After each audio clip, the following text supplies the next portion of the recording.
할렐루야. 오늘도 주의 전을 찾으신 우리 성도님들을 주의 이름으로 사랑하고 축복합니다.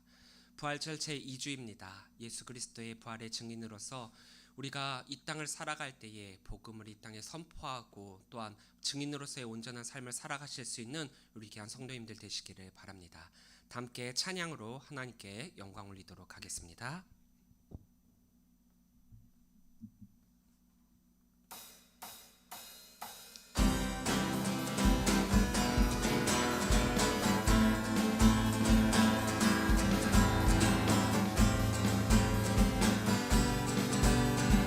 아주 먼 옛날 아주 먼 옛날 하늘에서는 당신을 향한 계획이 있었죠. 하나님께서 바라보시며 좋았더라고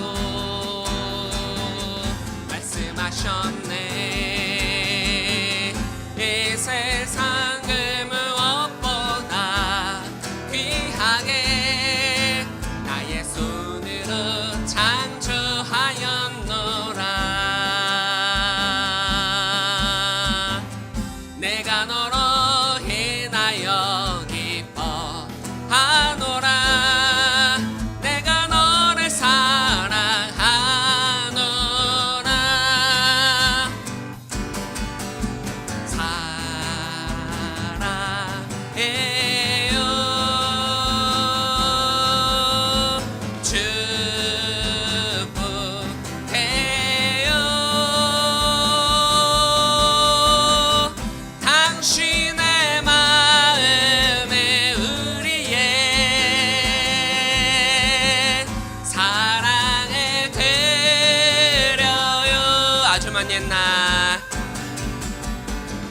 아주 먼 옛날 하늘에서는 당신을 향한 계획이 있었죠. 하나님께서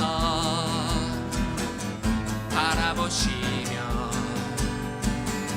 좋았더라고 말씀하셨네. 이 세상 그 무엇보다 귀하게 나의 손으로 창조하였노라.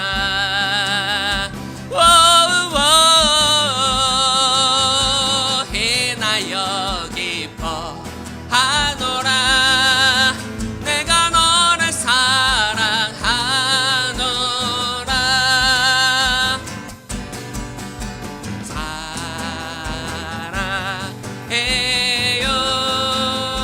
사랑해요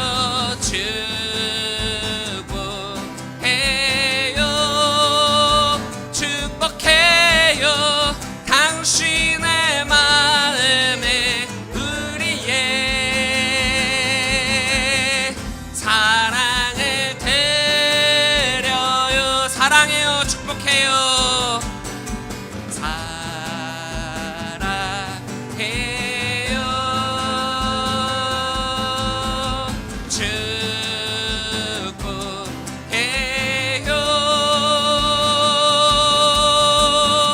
당신의 마음에 우리의 사랑을 드려요. 주의 꿈을 안고 일어나리라. 선한 능력으로 일어나리라. 이 땅의 부흥과 회복이 바로 나로부터 시작되리.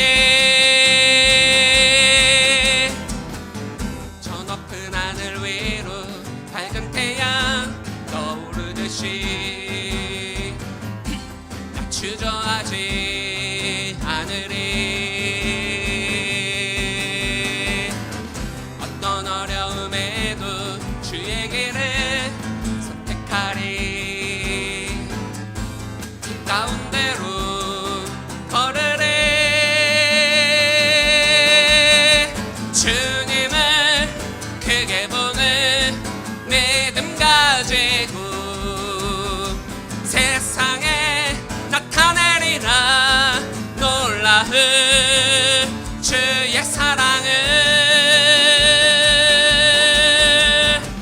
주의 꿈을 안고 일어나리라. 선한 능력으로 일어나리라. 이 땅의 부흥과 회복이 바로 나로부터 시작되리. 저 높은 하늘 위로, 저 높은 하늘 위로 밝은 태양 떠오르듯이 나 주저하지 않으리. 어떤 어려움에도 주의 길을 선택하리. 빛 가운데로 걸으리. 주님을 크게 보는 믿음 가지고 세상에 나타내리라. 놀라운 주의 사랑을.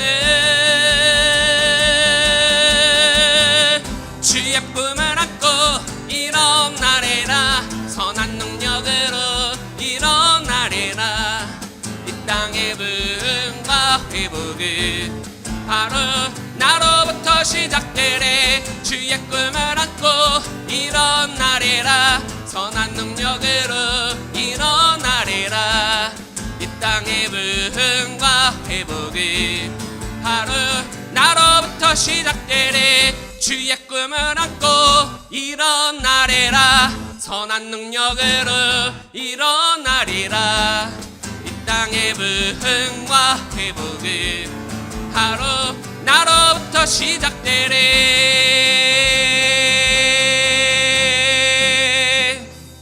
아멘.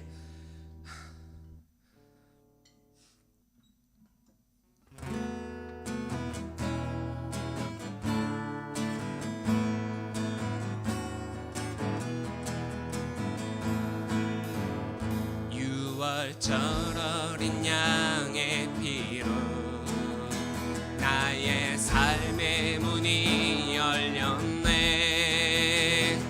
저 어둠의 권세는 의미 없네. 주 보혈의 능력으로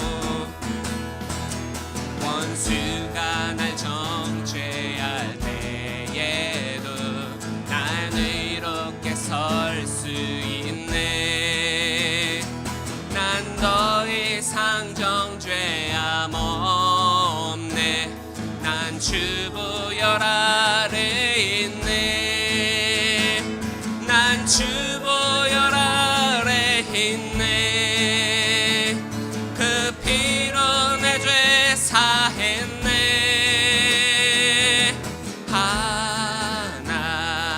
하나님의 긍휼 날 거룩해 하시었네. 난 주 보혈 아래 있네. 난 원수의 어떠한 공격에도 더 이상 넘어지지 않네.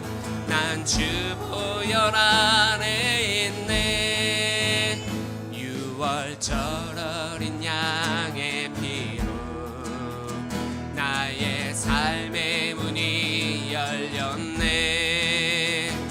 저 어둠의 권세는 이미 없네. 주 보혈의 능력으로 원수가 날 정죄할 때에도 난 외롭게 설 수 있네. 난 더 이상 정죄함 없네. 난 주 보혈 아래 있네. 난 주 보혈 아래 있네. 그 피로 내 죄 사했네.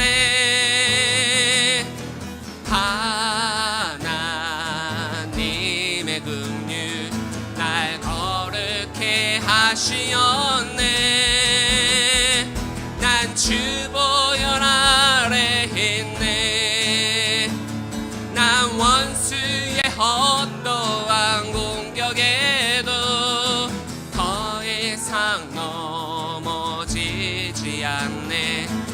난 주보혈 아래 있네. 난 주보혈 아래 있네.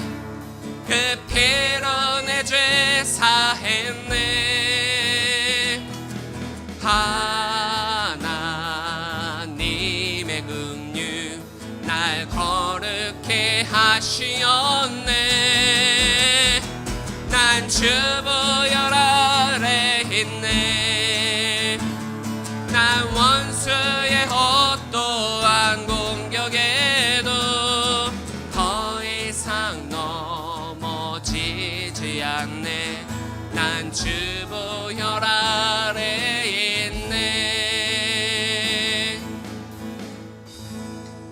아멘.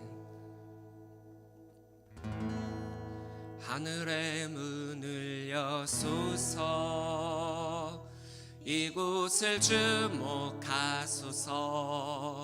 주를 향한 노래가 꺼지지 않으니 하늘을 열고 보소서. 이곳에 임재하소서. 주님을 기다립니다. 기도의 향기가 하늘에 닿으니 주여 임재하여 주소서. 이곳에 오셔서 이곳에 앉으소서. 이곳에서 드리는 예배를 받으소서.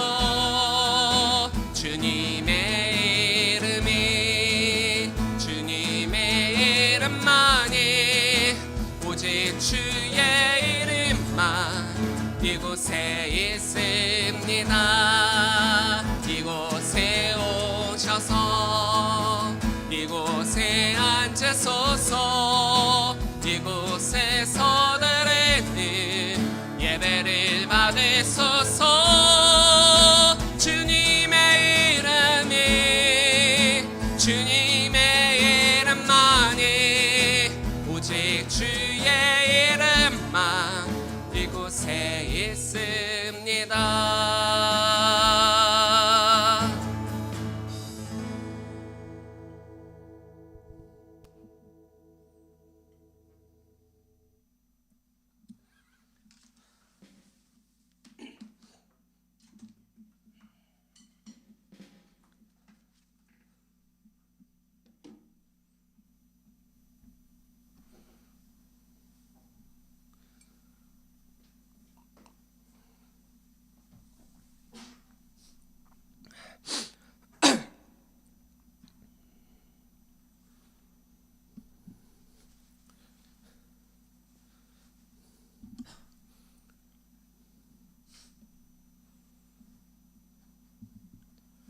다함기 사도신경으로 신앙 고백하시겠습니다. 전능하사 천지를 만드신 하나님 아버지를 내가 믿사오며 그 외아들 우리 주 예수 그리스도를 믿사오니 이는 성령으로 잉태하사 동정녀 마리아에게 나시고 본디오 빌라도에게 고난을 받으사 십자가에 못 박혀 죽으시고 장사한 지 사흘 만에 죽은 자 가운데서 다시 살아나시며 하늘에 오르사 전능하신 하나님 우편에 앉아 계시다가 저리로서 산자와 죽은 자를 심판하러 오시리라. 성령을 믿사오며 거룩한 공예와 성도가 서로 교통하는 것과 죄를 사하여 주시는 것과 몸이 다시 사는 것과 영원히 사는 것을 믿사옵나이다. 아멘. 다 함께 찬송가 365장 부르시겠습니다.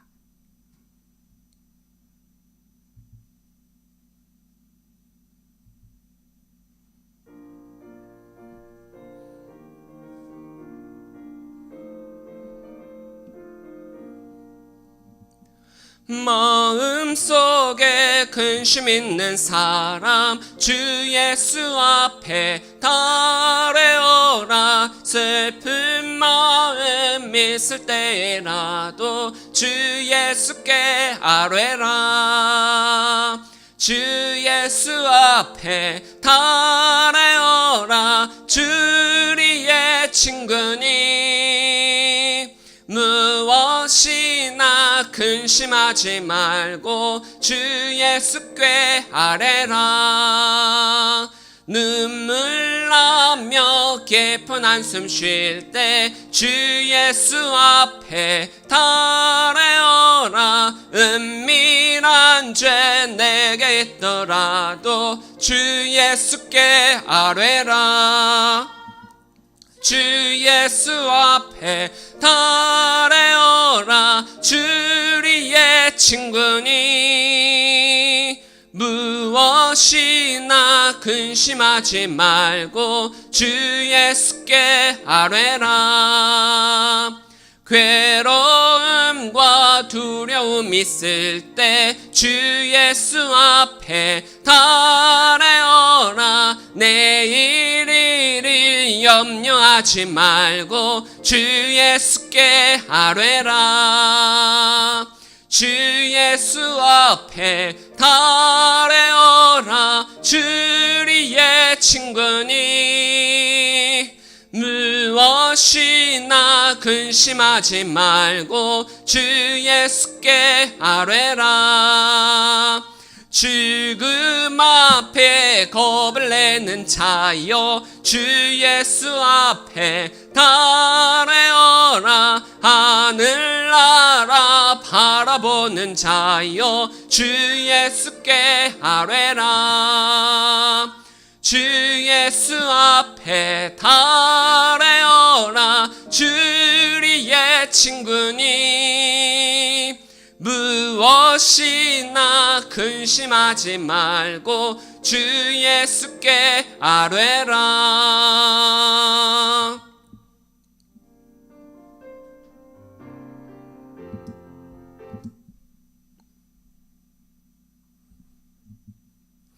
다 함께 교동문 읽도록 하겠습니다.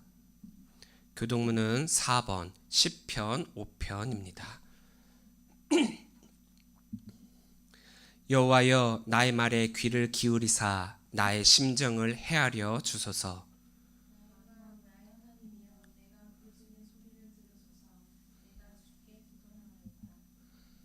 보라 내 왕이 내게 임하시나니 그는 공의로우시며 구원을 베푸시며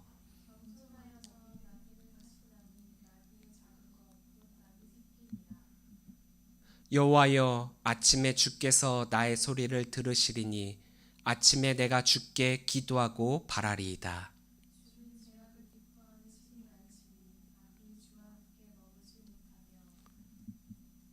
오만한 자들이 주의 목전에 서지 못하리이다. 주는 모든 행악자를 미워하시며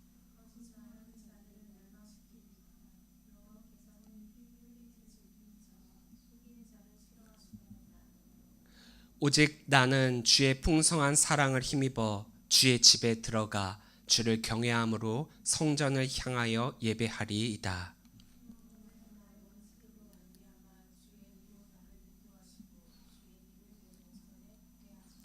아멘.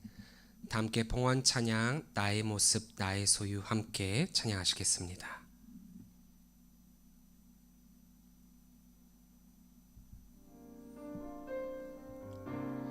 나의 생명을 드리니 주 영광 위하여 사용하옵소서. 내가 사는 날 동안에 주를 찬양하며 기쁨의 제물 되리. 나를 받아 주소서.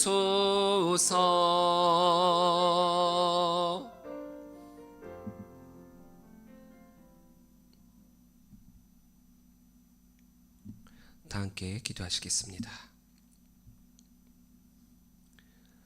은혜가 충만하신 하나님 참으로 감사합니다.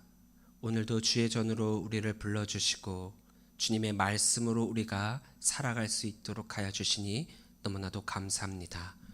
부활절 제2주를 맞이하여 예수님의 부활을 우리가 함께 기뻐하고 찬양하고 또한 이 세상 많은 사람들에게 그 귀한 복음을 전파하는 사명을 우리들에게 주셨사오니 우리가 그 사명을 온전히 받아 또한 많은 이들에게 선포하는 우리 성도들이 되게 하여 주시옵소서.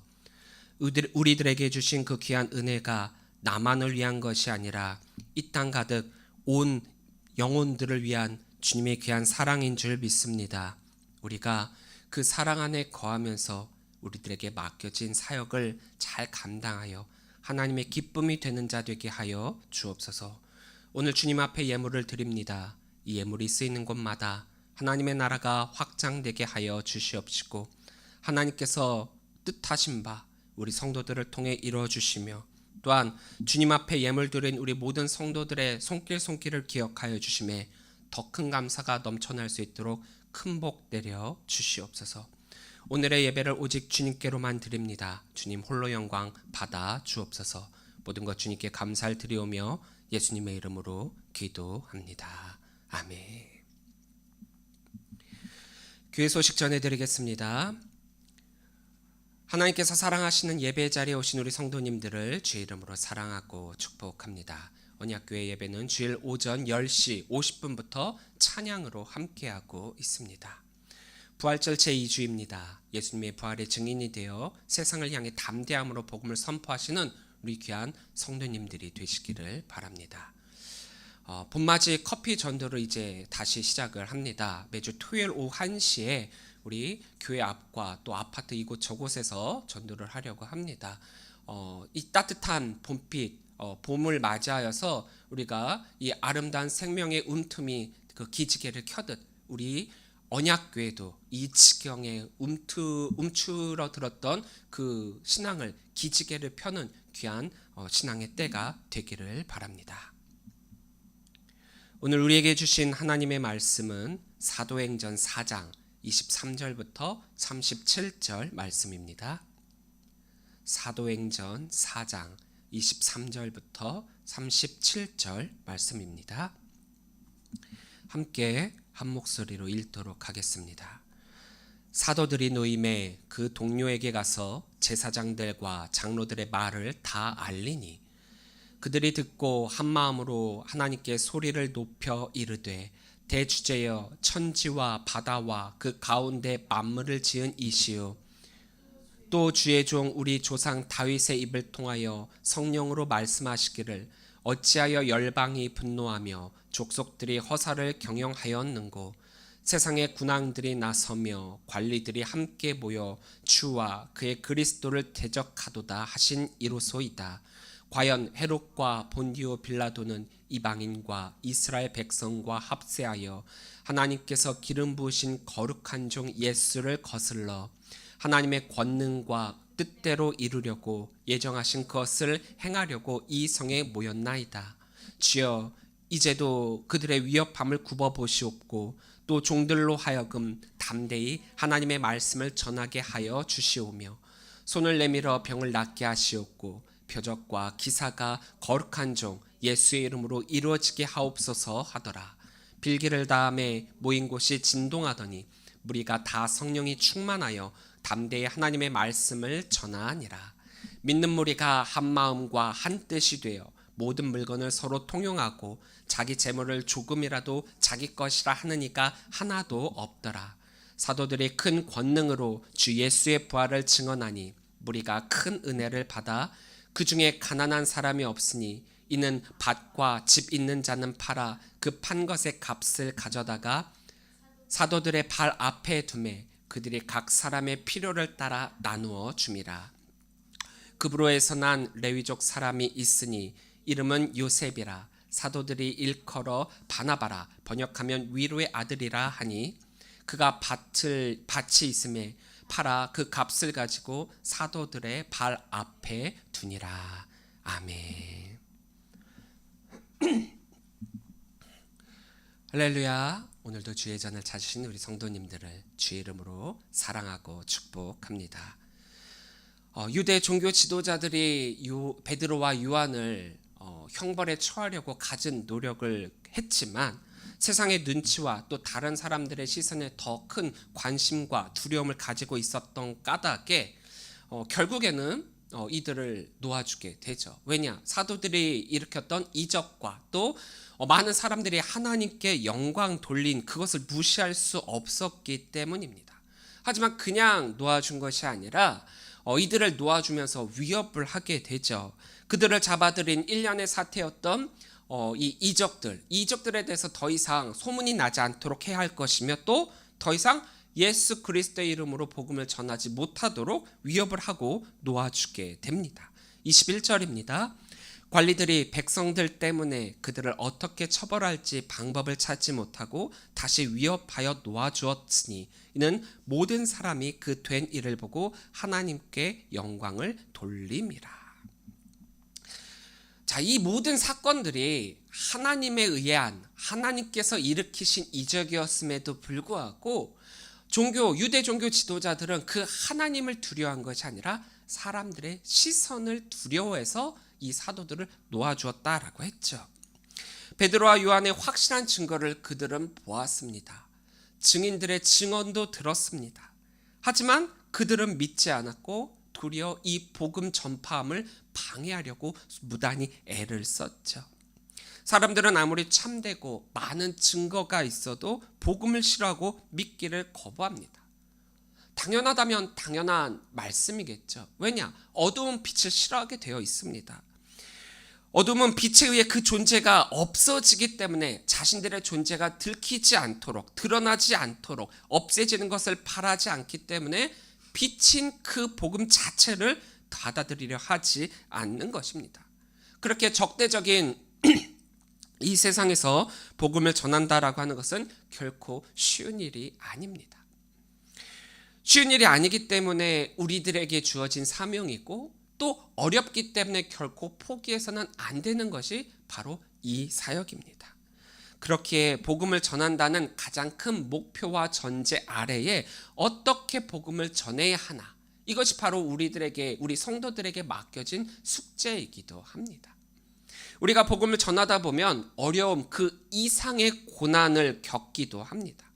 아무리 오해와 편견 그리고 거짓이 판을 친다라고 하더라도 진리와 진실, 그것은 언젠가는 드러나게 되어 있다.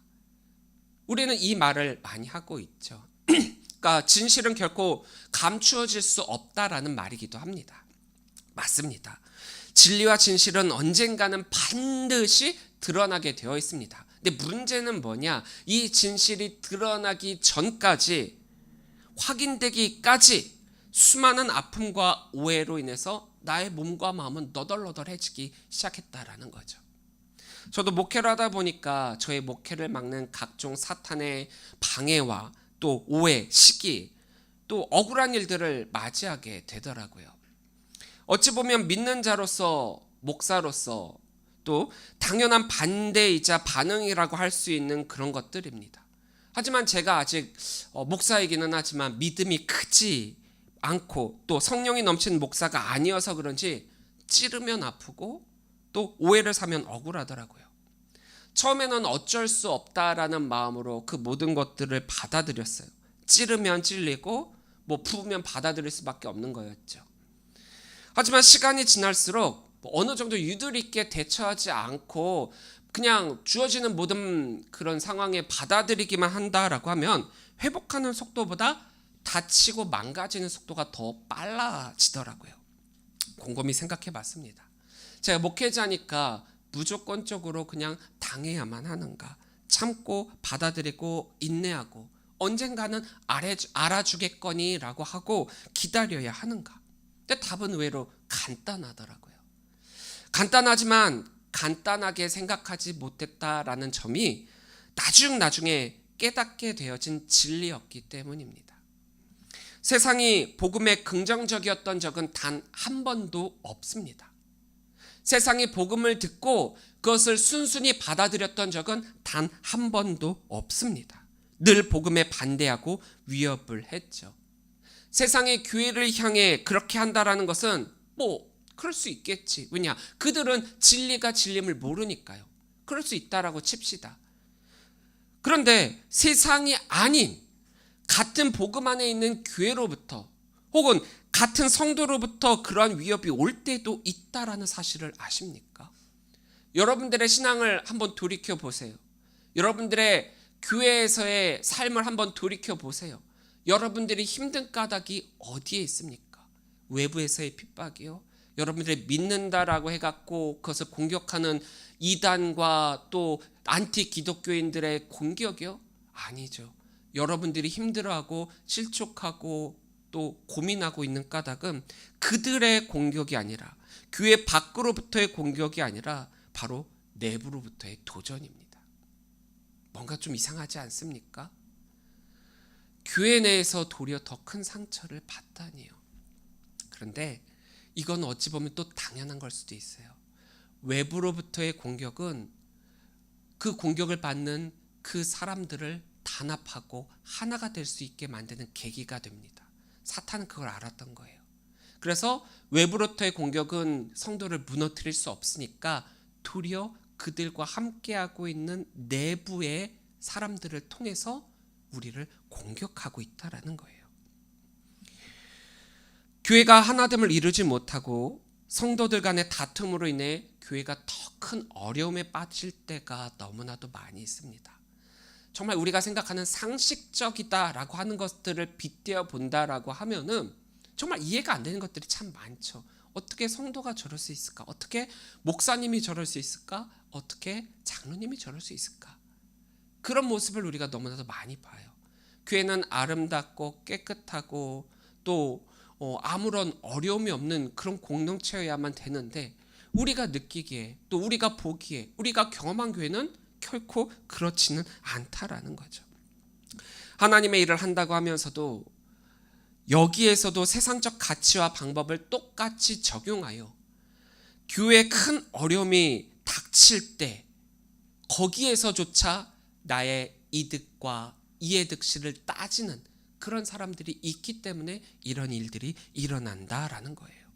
그래서 외부에서든 내부에서든 교회에 큰 어려움이 닥치게 된다라고 하면 우리는 이것 먼저 확인을 해야 됩니다. 뭐냐? 바로 우리 교회는, 우리 성도는 복음 안에서 하나가 되고 있는가? 밖으로부터의 위협과 안으로부터의 위협, 우리는 항상 이것에 대처할 수 있도록 성령 충만한 사람이 돼야 합니다. 왜냐? 성령 충만이야말로 이 모든 위협으로부터 그것을 이겨낼 수 있는, 우리가 나아갈 방향을 잃지 않도록 우리의 상처를 꿰매 주시고 우리의 신앙의 이유와 교회의 교회됨을 가르쳐 주시는 것이 바로 이 성령님이시기 때문입니다. 오늘 말씀을 함께 나눔을 통하여서 외부에서든 내부에서든 교회가, 성도가 환난과 핍박 또 어려움을 겪게 될 때 그것을 어떻게 풀어나가야 되는지에 대해 우리 함께 묵상하고, 또 초대교회가 해결해간 이 방법을 기억하여 이 세상 속에서 나의 신앙을 지키고 승리해 나가는 우리 귀한 성도들이 되시기를 바랍니다. 큰일을 당하고 풀려난 베드로와 요한은 곧바로 초대교회 동료들에게 다가가서 그간 있었던 일들을 함께 공유하게 되지요. 두 사도가 풀려났다라고 하는 것 너무나도 기쁜 일입니다. 함께 했던 사람들이 그것으로 인해 기뻐해야 함에도 불구하고 그들은 기뻐할 수가 없었어요. 왜냐? 베드로와 요한이 당한 이 일련의 사건들은 그들이 인간 베드로, 인간 요한이었기 때문에 당한 것이 아니라 그들이 복음을 전파하는 복음 전도자였기 때문에 당한 일들입니다. 그렇다면 이건 비단 이들만이 당할 수 있는, 이들만이 겪게 될 일들이 아니라 앞으로 복음을 전하면 전할수록 모든 이들이 동일하게 겪게 될 일들이기 때문에 붙잡힘에서 놓인 이 기쁨에 즐거워할 것이 아니라 지금의 이 상황을 숙지, 그로 말미암아 앞으로 어떻게 해야 할지가 이들에게는 가장 큰 고민이었던 거죠. 그들이 해야 할 일은 딱 하나였습니다. 초대교회가 하나가 되어 그들에게 맡겨진 하나님께서 주신 그 사명을 깨달아 하나의 공동체로서 복음을 전하는 것. 이들은 하나님께 기도합니다. 하나님께 기도함을 통하여서 지금의 이 상황을 어떻게 극복해 나가야 될지 하나님의 뜻을 구하고 있습니다. 초대교회로 돌아가자라는 표가 너무 요즘에도 많이 이루어지고 있죠. 여러분들이 생각하는 초대교회로 돌아가자라고 하는 이 표, 이 말의 의미가 무엇이겠습니까? 초대교회가 아무 문제가 없어서 아픔이나 슬픔도 없고 고난도 없고 힘듦도 없고 그래서 이 초대교회로 돌아가자가 아니죠. 지금 우리의 교회에 문제가 없고 불평불만이 없고 만사형통하고 부흥하는 교회가 되기 위해서 초대교회로 돌아가자가 아닙니다. 우리는 이 말의 핵심을 명확하게 짚고 넘어갈 필요가 있어요. 이런 것들도 아닌데, 완벽했던 초대교회도 아닌데, 어려움과 고난과 핍박과 더하면 더했지 없었던 교회가 아닌데 왜 우리가 이 초대교회로 돌아가자라고 하는 것일까? 우리가 이상적인 교회로 여기고 있는 이 초대교회는 오늘날보다 더 큰 문제가 있었고 더 큰 어려움이 있었고 심지어는 목숨의 위협을 넘어 진짜 죽은 자들도 많았죠. 오늘날과 비교해 보면 더 극한의 상황에서 이들은 신앙생활을 했습니다. 복음의 길을 걷는 이상 고난이 함께한다라고 하는 것은 당연한 결과이긴 하지만 초대교회가 이러한 어려움들을 겪게 되었었을 때 이들은 이것을 어떻게 극복했는가? 우리가 초대교회로 돌아가자라고 할 때 우리는 초대교회에서 이러한 답을 찾고자 한다라는 거죠. 외부로부터의 도전이 때로는 내부로의 하나됨을 묻기도 합니다. 아이러니한 거예요. 고난과 위협이 오면 하나가 될 수 있는 기회가 되기도 한다라는 거죠. 지금 외부 세력으로부터의 위협과 도전이 초대교회를 하나로 묶고 있는 원동력이 되고 있습니다. 비록 초대교회가 큰 도전을 받고 있기는 하지만 교회는 지금 한마음 한뜻으로 하나님의 뜻을 구하고 있다라는 거예요.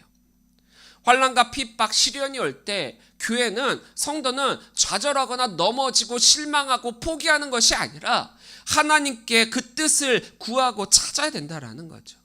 지금 초대교회 성도들이 하나님께 구하고 또 하나님께 기도하고 있는 그 내용은 지금 당하고 있는 이 시련을 피하게 해달라가 아니에요. 이 시련을 하나님 없애주세요. 우리들을 힘들게 하고 어렵게 하는 이들을 멸해주세요. 이 기도가 아니라는 거죠. 그들이 복음을 전하면 전할수록 초대교회는 더 큰 위험과 더 큰 시련에 더 크게 노출될 것입니다. 그렇게 이러한 역경 속에서도 하나님 우리들에게 맡겨주신 이 복음 전파의 사명 잊지 않게 하여 주시고 이 사명을 담대함으로 잘 감당할 수 있게 해주세요. 이게 이들의 기도의 포인트라는 겁니다.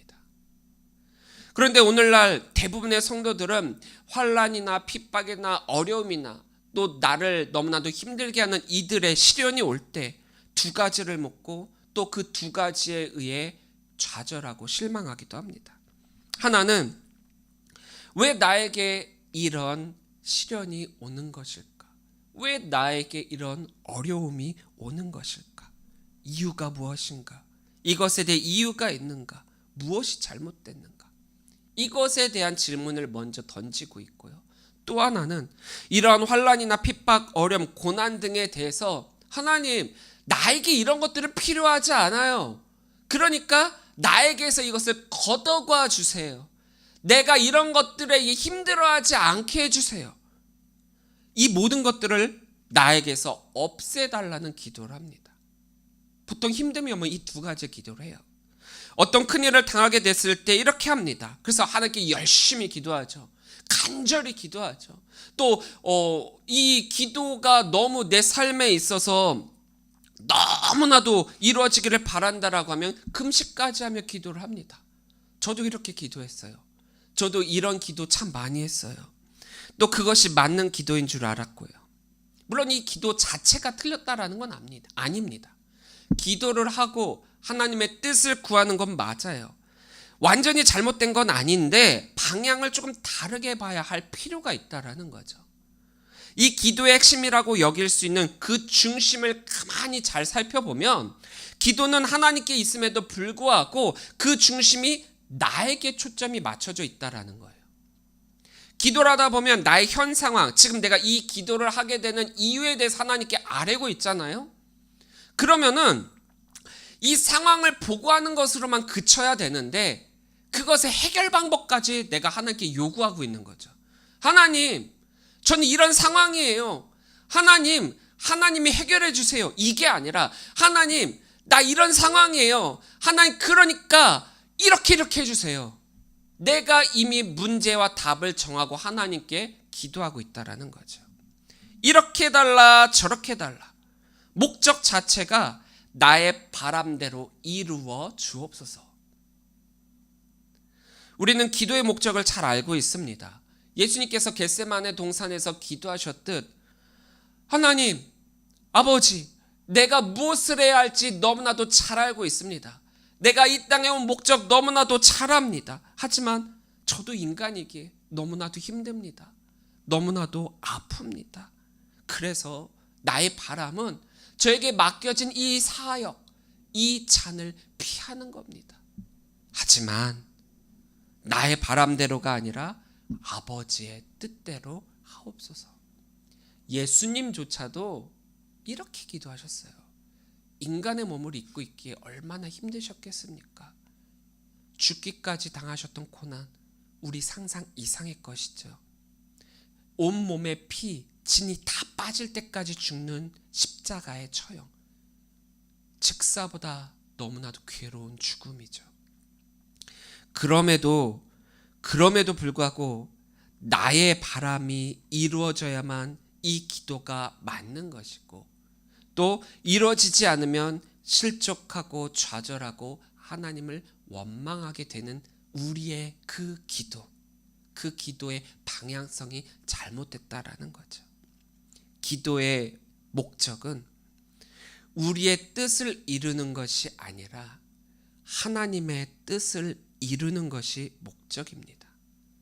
하나님의 바람을 내가 이루는 것이 목적이라는 거죠. 내가 하나님의 뜻대로 신앙생활을 하고 있는가? 내가 기도하고 있는 이 시점에서 하나님께서 나를 통해 이루시고자 하는 것이 무엇인가? 그것이 먼저라는 것입니다. 특히 우리가 사역을 할 때 우린 이런 기도를 해야 돼요. 이런 기도라는 게 아니라 하나님, 저 아파요, 저 힘들어요, 이거 해주세요, 저거 해주세요. 근데 이걸 우리가 더 많이 하고 있다라는 거죠. 부끄럽게도 제가 이런 기도를 했어요. 부끄럽게도 제가 목회 초반에 나왔을 때 목사가 되고 나서도 저를 힘들게 하는 많은 것들이 있다 보니까 저 역시도 이렇게 기도하는 게 맞는 줄 알았어요. 이렇게 기도했죠. 29절부터 30절입니다. 주여, 이제도 그들의 위협함을 굽어보시옵고 또 종들로 하여금 담대히 하나님의 말씀을 전하게 하여 주시오며 손을 내밀어 병을 낫게 하시옵고 표적과 기사가 거룩한 종 예수의 이름으로 이루어지게 하옵소서 하더라. 베드로와 요한을 놓아주기는 했지만 유대 종교 지도자들이 끝까지 어떻게 위협했습니까? 예수 그리스도의 이름으로 복음을 전하지 못하도록. 지금의 현 상황이 그닥 녹록하지 않은 상황이라는 점을 모두가 잘 알고 있었죠. 세상의 군왕들과 관리들이 주와 그리스도를 대적했고 헤롯과 본디오 빌라도는 이방인들과 또 이스라엘 백성들과 합세해갖고 예수님을 거스르고 있고, 그래서 하나님의 계획하신 대로 핍박과 위협이 성도들에게 임하고 있습니다.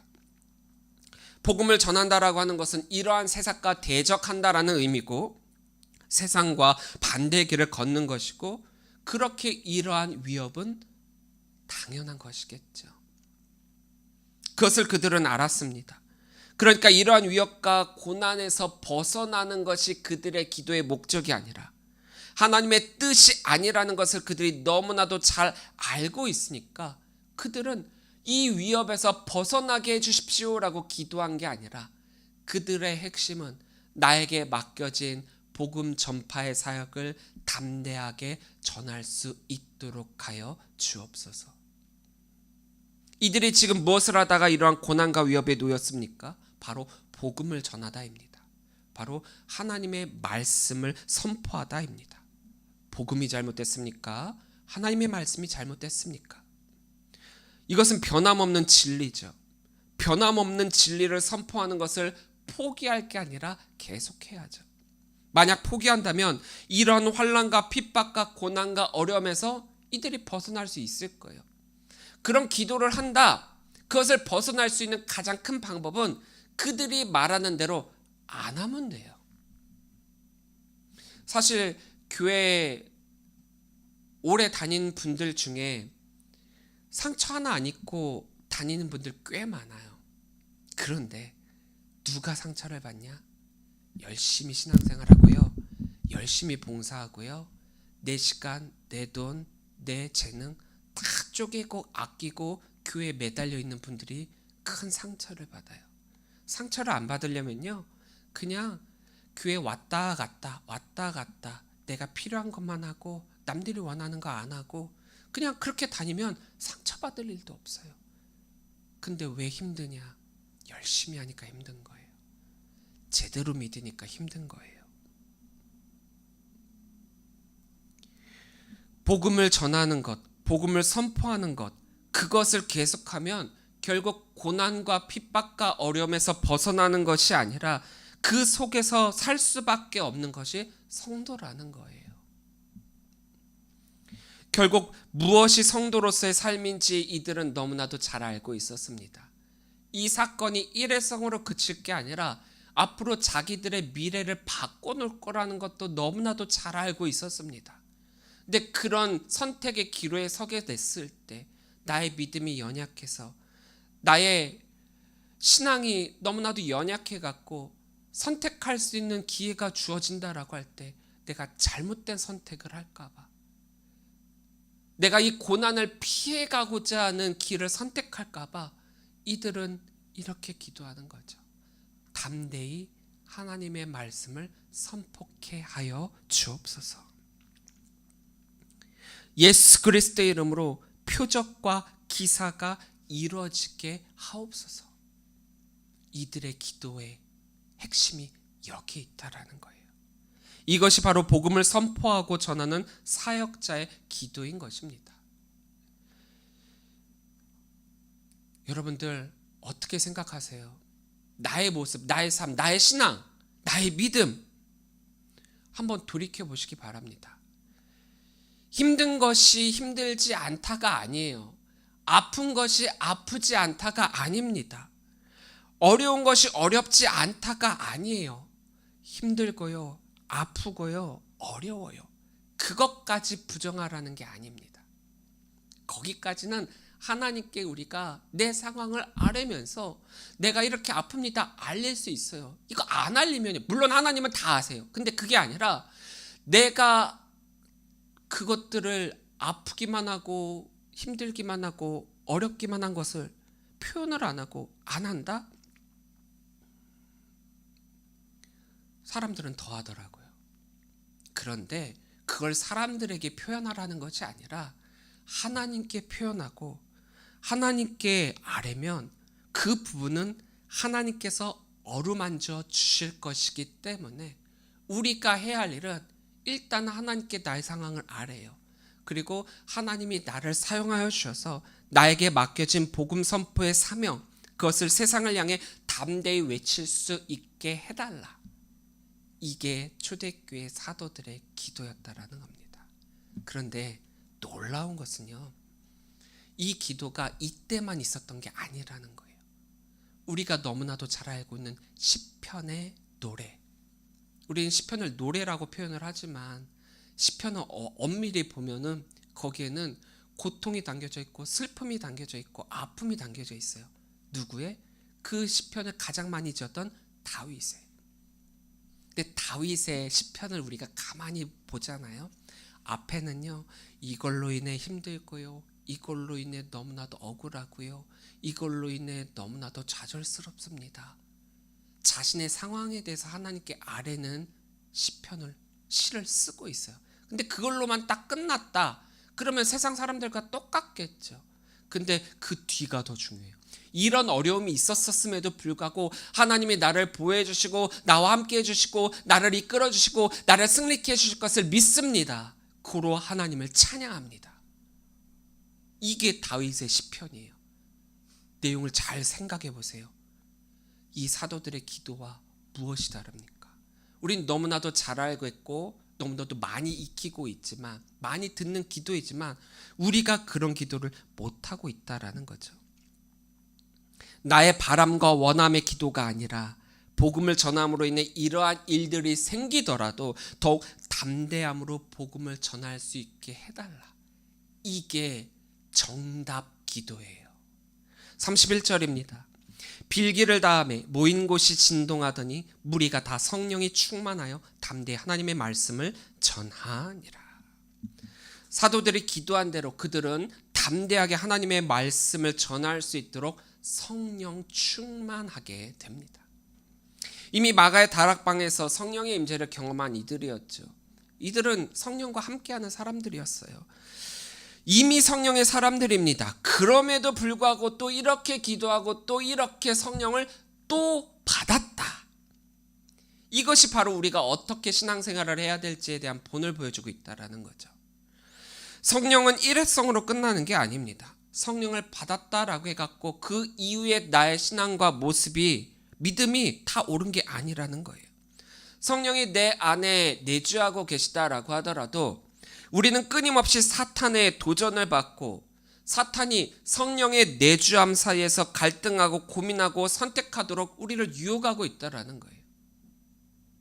성령이 내 안에 계신 건 맞는데 나의 주권을 성령님께 맡길 때야만 성령님께서 충만하여 나의 모든 것들을 주장하시는데, 성령님이 계심에도 불구하고 성령님 그냥 여기 앉아 계세요. 내 마음대로 할게요. 내가 하고픈 대로 할게요. 이렇게 하도록 사탄이 유혹하고 있기 때문에 우리는 항상 성령이 나의 삶을 주장하도록 성령 충만한 삶을 살아야 된다는 겁니다. 성령이 충만할 때는 어떤 사탄의 도전이 오더라도 거기에 굴하지 않고 담대함으로 하나님의 삶을 살다가 점점점 말씀과 기도의 삶에서 멀어지게 되어 믿음의 틈을 보이게 된다면 사탄은 그 틈을 놓치지 않고 사탄에게 내어 맡겼던 나의 주권을 너 마음대로 해. 성령께 맡기지 못하도록 스스로 판단하여 사탄의 꾀임에 빠지도록 유혹하고 있다라는 거예요.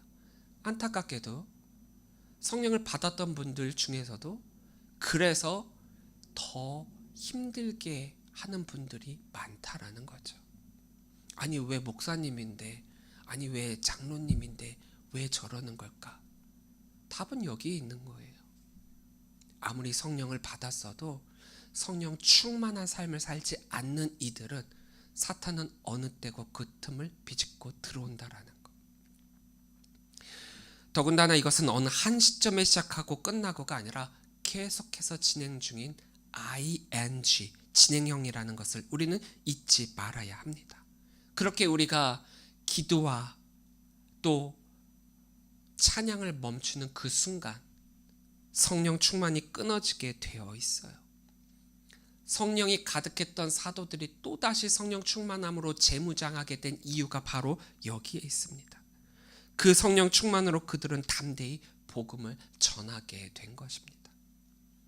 이것이 바로 진정한 기도 응답의 결과예요. 우리의 바람의 원함이 이루어지는 것이 기도의 응답이 아니라 우리가 성령 충만함으로 담대히 복음을 선포할 수 있게 된 것, 그것이 진짜 기도 응답의 결과라는 겁니다. 왜 우리가 초대교회로 돌아가야 하는가? 초대교회가 완벽하니까요? 순수하니까요? 아닙니다. 이러한 성령 충만함이 우리 성도의 당연한 모습에도 불구하고 성령 충만함이 아니라, 성령은 받긴 받았어요. 아예 안 받았다가 아니에요. 받았어요. 함께 해요. 근데 아주 잠시, 잠깐. 그러다가 선택과 갈등, 고민의 경계선에서 내 이익에 따라 사탄에게 나의 자리를 양보하는, 성령을 따르기도 하다가 사탄을 따르기도 하다가 이런 박쥐의 모습의 신앙생활을 하는 이들이 너무 많이 있다라는 거죠. 그리고 현재 이것이 우리들의 모습이기도 합니다. 환난과 핍박, 고난과 어려움이 없게 하기 위해서 초대교회로 돌아가자가 아니라는 거예요. 오히려 이것들이 있다라는 것 그 자체가 초대교회의 모습으로 회복할 가능성이 있습니다. 없애달라가 아니에요. 이러한 어려움이 있을수록 더욱 담대히 복음을 선포할 수 있게 하옵소서. 이것이 우리의 기도이자 초대교회로 돌아가자라고 하는 그 표의 진정한 의미인 것입니다. 우리가 말씀과 기도의 삶에서 점점점 멀어지게 된다라고 하면, 믿음의 틈을 보이게 된다면 사탄은 그 틈을 놓지 않고 반드시 우리를 흔들게 되어 있습니다. 그렇게 우리는 기도를 할 때마다 성령 충만함으로 가득하여 사탄의 이러한 공격에도 우리가 더 이상 넘어지지 않도록 우리는 굳건한 믿음의 사람이 되어야 된다라는 거죠. 자, 이렇게 올바른 기도를 통해 성령 충만함을 받은 초대교회는 어떤 일들이 일어나게 되는가? 32절입니다. 믿는 무리가 한 마음과 한 뜻이 되어 모든 물건을 서로 통용하고 자기 재물을 조금이라도 자기 것이라 하는 이가 하나도 없더라. 보통 이 말씀을 함께 나누다 보면은 대부분 사람들은 포인트를 어디다 두냐? 뒤에다 둬요. 모든 물건을 서로 통용하고 자기 재물을 조금이라도 자기 것이라 하는 이가 없더라. 그러니까 믿는 사람들은 모두가 재산을 공동으로 소유해야 되고 함께 해야 되고 이것은 공동이다. 여기에 핵심을 두는데 아닙니다. 저는 포인트를 두고 싶은 것이 뒤가 아니라 앞이에요. 어디냐? 성령 충만함의 결과는 한 마음과 한 뜻이라는 거죠. 모든 성도가 하나가 되었다라는 뜻입니다. 인간은 모두가 자기 중심적으로 살아갈 수밖에 없어요. 나의 이익과 이득이 가장 중요하고 타인과 남, 그리고 나 이외의 것들에 대해서는 부차적인 것이 될 수밖에 없습니다. 그게 인간이에요. 하지만 함께 모여 기도한 무리가 이제는 성령 충만함으로 인해 한 마음과 한 뜻이 되었고 개인의 소유에 대한 태도까지 변하게 되었다라는 거죠. 하나님의 말씀은 모든 사람을 마치 한 사람처럼 만들고 있습니다. 하나가 된다? 말이 쉽죠. 하나 되는 거 쉽지 않아요. 두 사람만 모여도 한 사람이 되게 하나의 뜻을 모으기가 쉽지 않은데 10사람, 100사람, 또 어떻게 보면은 굉장히 큰 교회들, 수만 명이 있는 그런 교회들, 수천 명이 있는 교회들, 거기서 하나가 된다는 게 얼마나 어렵습니까? 여러 방법이 있고 여러 이득이 있고 여러 생각이 있는데 어떻게 하나가 되겠습니까? 여기서 한 마음과 한 뜻이 되었다라고 하는 것은 생각과 의견이 일치했다라는 말일 뿐만이 아니라 상대의 필요를 자기의 필요로 여기게 된 것까지 의미하는 바, 그래서 여기에는 나의 희생과 절제가 있지 않고서는 결코 이룰 수 없는 하나됨이라는 거예요. 같은 마음, 상대의 필요를 자기의 필요로 여기는 일치와 연합이 일어나게 된 이것이 바로 성령 충만할 때 일어난 사건이라는 겁니다.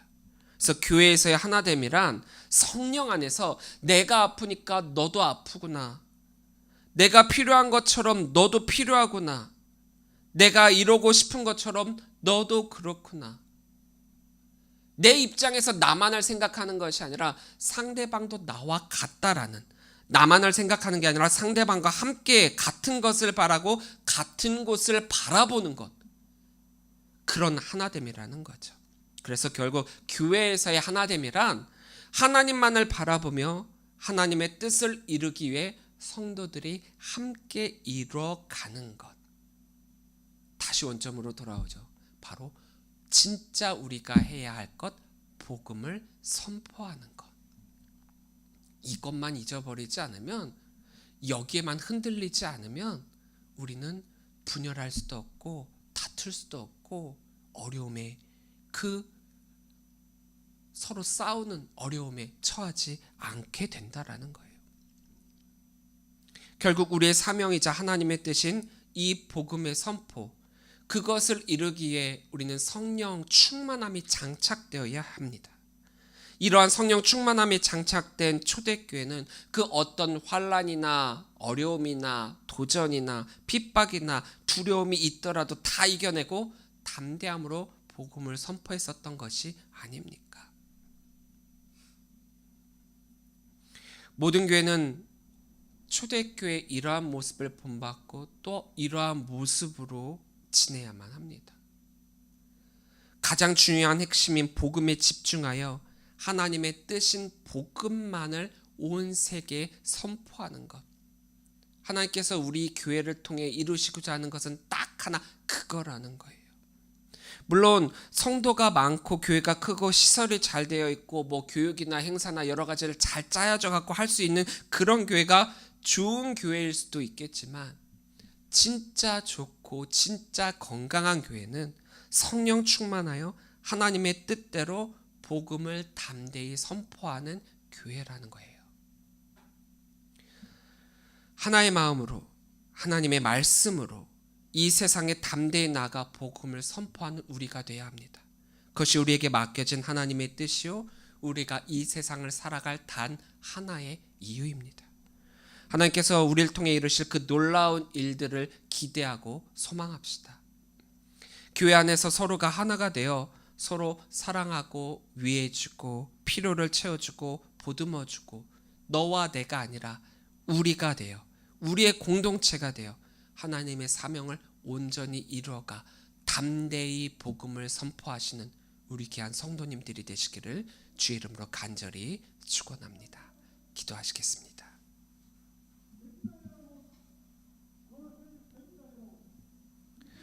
사랑하는 하나님, 참으로 감사합니다.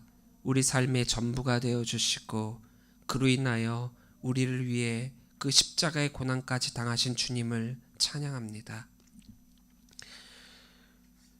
우리가 이 세상을 살아갈 때 내 개인의 이득을 위하여 그래서 계산하고 따지고 교회 안에서조차 사람들과 싸우는 일들이 너무나도 많았습니다. 그로 인해 겪게 되는 많은 일들로 인해 힘들어하고 믿지 않는 자들로부터 믿는 자들로부터 겪게 되는 너무나도 힘든 일들, 우리가 하나님께 기도할 때 왜 나에게 이런 일이 일어났냐 라고 고백하기보다 이런 일들이 일어남으로 인해 저의 믿음의 길이 결코 틀리지 않았음을 고백합니다 라고 고백하고, 이 아픔이 나에게서 없어지게 하옵소서라고 기도하기보다 이러한 상황 가운데서 올바른 길을 걸어가고 있는 나의 믿음 생활 가운데 하나님께서 나를 붙잡아 주심에 결코 흔들림 없는 모습으로 담대하게 이 모든 복음을 선포하는 자 되게 해달라고 기도하고, 또한 그 길을 걸어가는 우리 모든 성도들이 되게만 하여 주옵소서. 우리 모든 성도들 하나의 마음으로 하나님의 말씀으로 그 복음을 선포하는 자 되게만 하여 주옵소서. 우리 언약교회가 바로 그런 교회 되게 하여 주옵소서. 모든 것 주님께 감사를 드리오며 예수님의 이름으로 기도합니다. 아멘.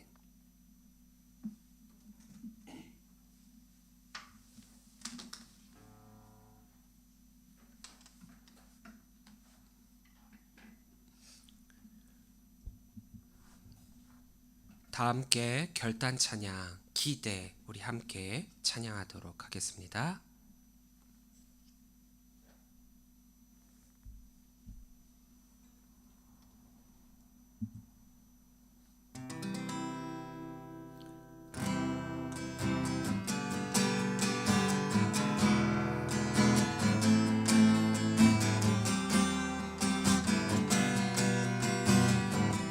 주 안에 우린 하나, 주 안에 우린 하나, 모습은 달라도 예수님 한 분만 바라네. 사랑과 선행으로 서로를 격려해 따스함으로 보듬어가리. 우리 안에 함께 하시니 형제 자매의 기쁨과 슬픔 느끼네. 내 안에 있는 주님 모습 보네. 그분 기뻐하시네.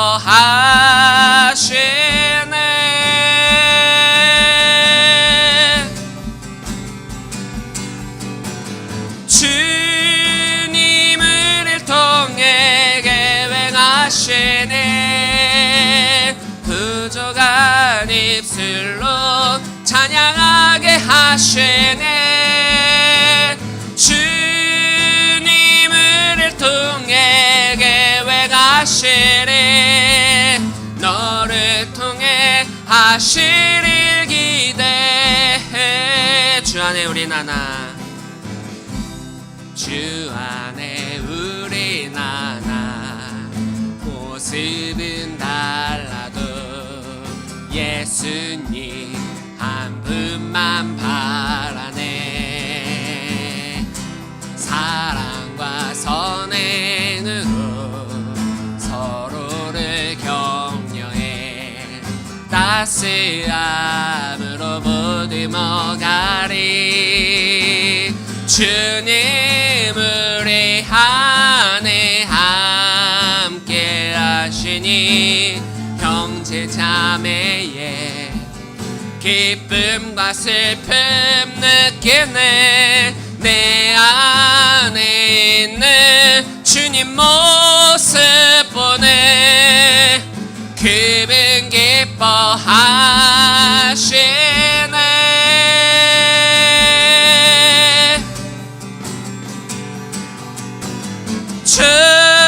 주님을 통해 계획하시네. 부족한 입술로 찬양하게 하시네. 주님을 통해 계획하시네. 너를 통해 하시게 돼. 주님을 통해 계획하시네. 부족한 입술로 찬양하게 하시네. 주님을 통해 계획하시네. 너를 통해 하시게 돼. 나를 통해 하시게 돼. 우릴 통해 하시게 돼.